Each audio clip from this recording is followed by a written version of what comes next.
नमस्कार दोस्तों।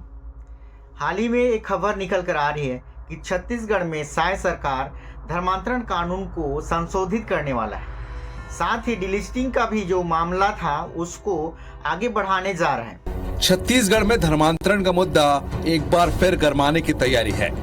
इसके खिलाफ सख्त कानून की मांग जोर पकड़ती जा रही है। अखिल भारतीय घर वापसी के प्रमुख प्रबल प्रताप सिंह जुदेव पद यात्रा पर निकलने वाले हैं। यात्रा की तारीख भले अभी फाइनल नहीं हुई हो, लेकिन जशपुर से रायपुर के बीच होने वाली इस यात्रा से ये मुद्दा फिर चर्चा में आ गया है।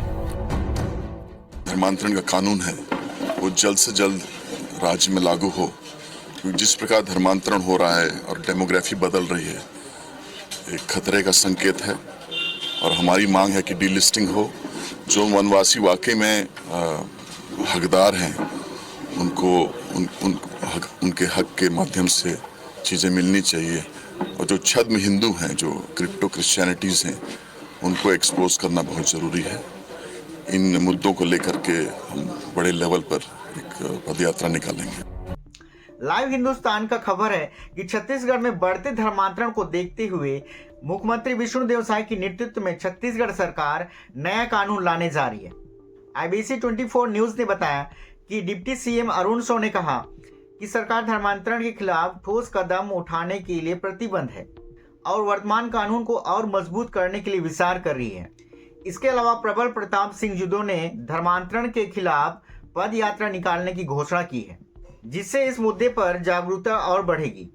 ABP न्यूज ने बताया कि सरकार की यह योजना विधानसभा के आगामी सत्र में धर्म स्वतंत्रता विधेयक प्रस्तुत किए जाएं, जिससे अवैध रूप से होने वाले धर्मांतरण को रोका जा सके। साथ ही जो डिलिस्टिंग का मुद्दा सामने आया था उस पर भी जोर दिया जाएगा, ऐसा खबर सामने आती है। और इस पर कई सारे लोगों का यह भी कहना है कि यह एक चुनावी मुद्दा है। इन सारी खबरों को देखते हुए यह नजर आता है कि ईसाई लोगों के ऊपर टारगेट की जा रही है। और हाल फिलहाल में आप सभी देखते हैं कि किस प्रकार छत्तीसगढ़ में धर्मांतरण को लेकर एक मुद्दा बनाया जा रहा है और मसीहों को सताया जा रहा है। पर सवाल यह है, क्या धर्मांतरण कानून संशोधित होगा? आप सभी को इस वीडियो के माध्यम से बताना चाहूंगा कि यह पहली बार नहीं है, परंतु इससे पहले 2006 में भी ऐसा प्रयास किया गया, परंतु उसे रिजेक्ट किया गया। और यह बोलकर उसे रिजेक्ट किया गया कि यह धार्मिक स्वतंत्रता और मौलिक अधिकार में विसंगत पैदा करती है। क्या इससे सरकार अवगत नहीं है? सरकार को पूरी चीजें पता है कि क्या कुछ होगा अगर इस सारे मुद्दों को सत्र में पेश किया जाए तो भी।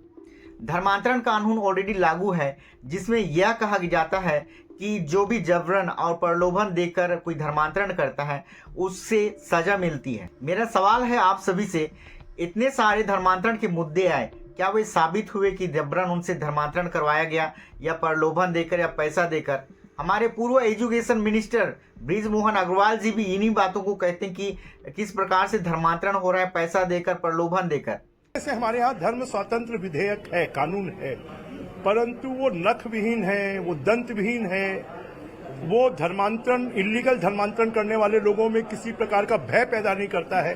कानून तो ऐसा होना चाहिए जो अपराध को रोक सके। संशोधन विधेयक हम लाएंगे, वो लोगों में कानून तोड़ने पर का भय पैदा करेगा, डर पैदा करेगा। और छत्तीसगढ़ में जो लोभ लालच के दम पर, पैसे के दम पर धर्मांतरण होता है वो रुकेगा, और जो समाज में संघर्ष पैदा हो रहा है वो भी रुकेगा।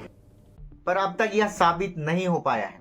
पर मेरा मानना यह है कि यदि प्रदेश में शांति स्थापित करना है तो धर्मांतरण कानून को संशोधन ना करके उसके बजाय ऐसा कानून पास किया जाना चाहिए जिससे कोई भी व्यक्ति इस प्रदेश में रहता है और वह दूसरे धर्म के लोगों को बेकार सा या आरोप लगाता है तो उस पर कड़ी कार्रवाई हो। यदि यह आरोप साबित ना हो, जिससे प्रदेश में शांति बनी रहे, क्योंकि इस प्रकार की बेकार से आरोप लगाते हैं और जिससे लोगों को परेशान किया जाता है, ये शांति को भंग करने का एक तरीका है।